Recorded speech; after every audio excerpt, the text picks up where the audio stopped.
Good morning. This is Sally Morgan, physical therapist, craniosacral therapist, and Tellington T-Touch practitioner for animals and people. This is Tristan. He's a Corgi, and this is an episode of Conversations with a Corgi, which are getting very sparse because I have so many jobs that I have to do in the morning that I can't do this. So anyway, it's getting sunny, so I keep backing up so Tristan isn't blinded by the light. Today I want to talk about something that you may have thought about or even already participated in, and that's this idea of a virtual vet visit. And what that means is you can either do a FaceTime or perhaps a Skype if people still do that, but more likely a Zoom meeting or the Microsoft one, the Teams meeting, where you meet with your vet online for an hour. So what this is great for is those kind of consults you've been wanting to do for a while. Maybe there's no holistic vet in your direct area and it's very hard to get an appointment normally, and it's a lot to bring your dog over there. And what you would do for a virtual vet visit is collect all of your dog's paperwork. You might have to get that sent to you from the vets you have. And this is particularly useful for like a senior dog or maybe one you just adopted and you're trying to sort out what he should eat, if he needs supplements, that sort of thing. A dog that may have just been diagnosed with something systemic, maybe chronic Lyme, Cushing's, liver or kidney issues, cardiac issues. Maybe your dog has seizures. All of these things are reasons to seek a second opinion or get a consult with a holistic vet, because there's so many traditional vets out there even now, and they may all be saying the same thing. But this is a good time to get all your paperwork together. One of my clients actually scanned everything onto a zip drive so that she can just mail the zip drive to somebody, or and that's a lot of work, really. It's easier to just get them on your computer in a folder of documents about your dog and then email that folder through something called WeTransfer, which is a free big file sending service. WeTransfer, it's all one word. It takes seconds and it's really useful and it's free. So send all your files over to this vet once you have the time set up. And they will spend a lot of time going over all of these records and sifting to the bottom of it and trying to get you, one conclusion instead of 15 people's opinions. They'll try to pull that all together for you. And maybe your dog has a heart problem, let's say. Maybe the cardiac specialist has you doing one thing, your traditional vet that you go to usually has you doing something else, and you want to get all the medications on the same page. Which ones do you need? Which ones do you not need? These are the kinds of things these virtual consults can help you with, in addition to finding an optimum diet for whatever your dog has going on. If you're going to a holistic vet, you may be recommended to somebody in your area who does acupuncture or energy medicine or something like that that might be helpful for whatever your dog has going on. And these are consults that your holistic vet can give you that your regular vet may have no idea about. I mean, I get people coming to me from as far away as Boston and New York. Both of those are 2 hours from me. From vets who know about me from other clients or horse work I've done or something. And they come to me for an outside source dealing with something usually physical going on with their dog in terms of orthopedics. Maybe it's a dog getting in a cart, maybe it's a dog with a neurologic problem, maybe it's a dog having strokes or seizures. So these are the kinds of things that people come to me for. And I don't do online consults. I mean, I'm not, it's a little tricky when you do this kind of thing. So it's best that you go to a vet for that. And your vet that you select will look through all that paperwork, get to the bottom of it, help you see what is the general truth of what all is going on. For instance, the client of mine who put everything on a zip drive, she's been to a heart specialist for her dog, she's been to neuro specialist for her dog, she's been to 2 other holistic vets, and she had hundreds of pages of information on a dog she's had a year. So she really needed somebody to kind of steer her in a direction, because her friends, well, acquaintances I should call them, were telling her to put the dog down because every week it just seemed like one more thing was turning up to be wrong with this dog. which she got from a really top breeder, she thought. It turns out not. So there's plenty of people in that situation. But if your dog is just getting a little older and you just want to kind of have a holistic approach to their seniorhood, getting a virtual vet consultant can be really helpful. They can let you know some things like changes in diet, even in terms of how much you're feeding a senior dog, and less protein sometimes. And a lot of pet food brands have a puppy, a regular, and a senior diet. And there's a reason for that. And the question is, at what point is your dog being considered a senior? For a lot of people, for me, for instance, I barely consider my 11-year-old Corgi a senior at this point. But for lots of breeds and lots of vets, consider a 7 or 8-year-old dog a senior. So at that point, you're going to want to feed them less protein than they were getting. You're going to want to look at different ways of exercising them than maybe you have been.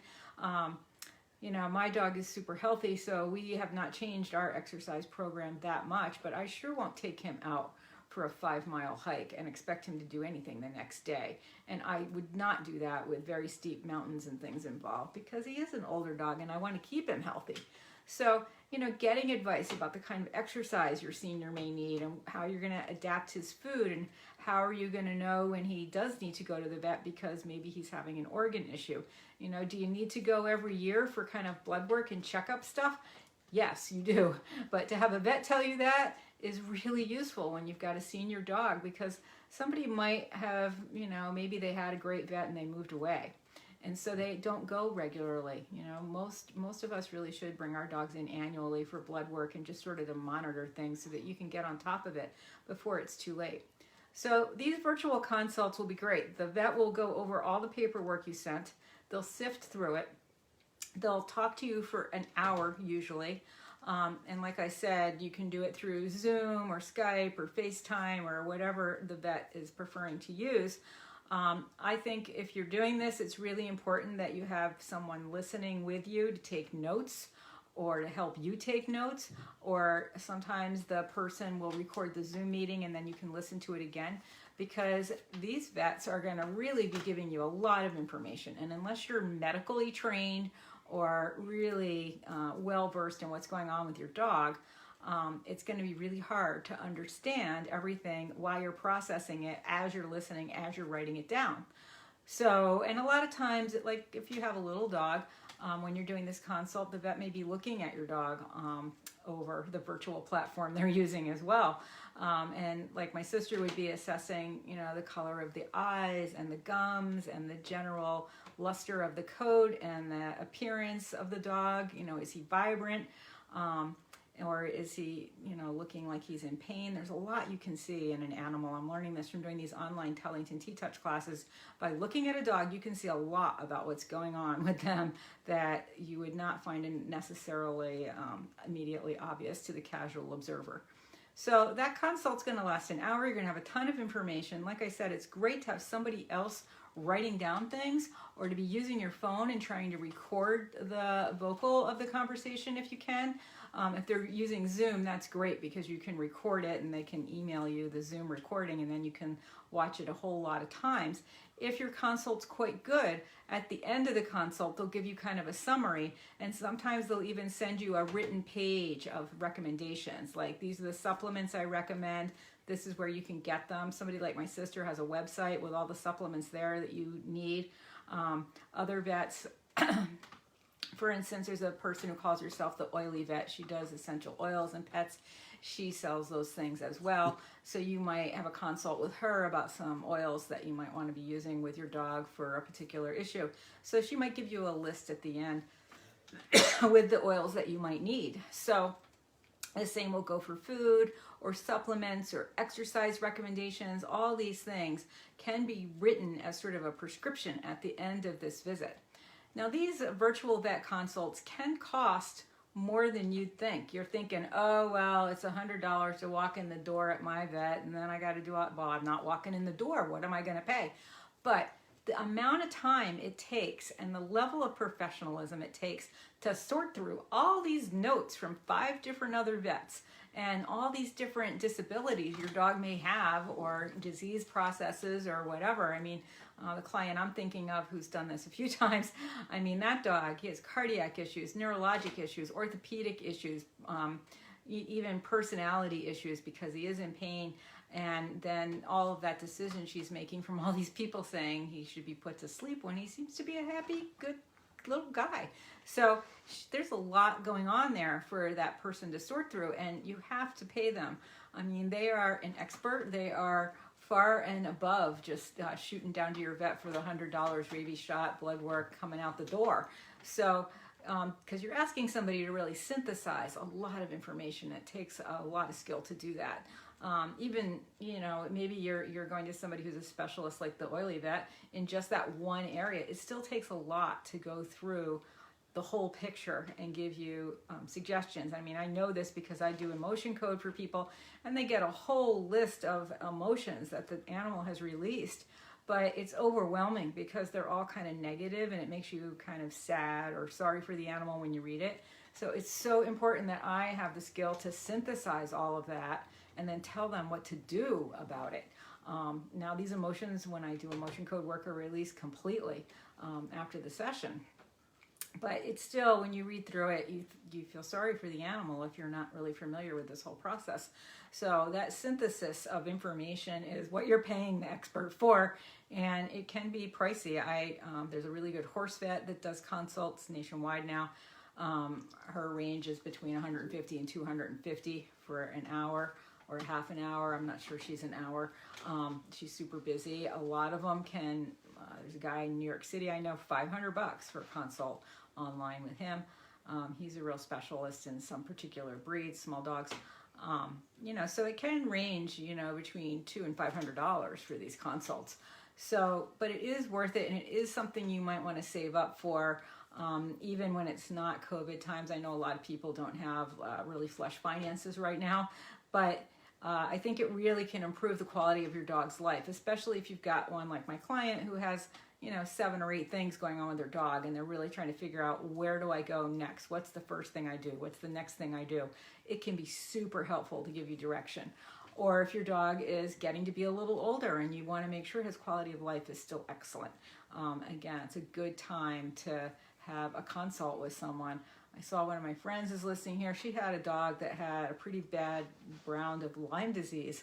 So when she gets to be maybe a year older, it's another time when you might think about having a virtual consult, because not only will the dog be getting older, but Lyme disease can have long-term effects on the joints and the nervous system of the body. So you might want to sort through that a little bit with some supplements that might be really helpful for the neurologic, muscular, and joint systems in the body. So consider an online vet consult. It can be super helpful, although a little costly, but well worth it to keep your dog happy and healthy, because that's what we all want, happy and healthy pets. It's going up to 40 here, so we are enjoying walking outside. Tristan still has to wear one of his jackets because the undercarriage is really full of all kinds of junk on the road here. It's just ridiculous, the amount of stuff they use on New England roads in the winter so that we can drive safely. But you got to keep that off of your dog, and it's not warm enough to give him a shower. So we're not doing that. Next week, I think, I'm actually free on Tuesday to do this on its normal day. Part of the issue is we have so many people taking teacher exams now that it spills over on the scoring I do from one day to the next to the next. And it's really just depends on the week how much we have to score. But next week I know that I will have Tuesday. So we'll see you then. Everybody have a great weekend with your pet, and enjoy your time with them and keep them happy and healthy. Thanks for joining us. Everybody have a great day.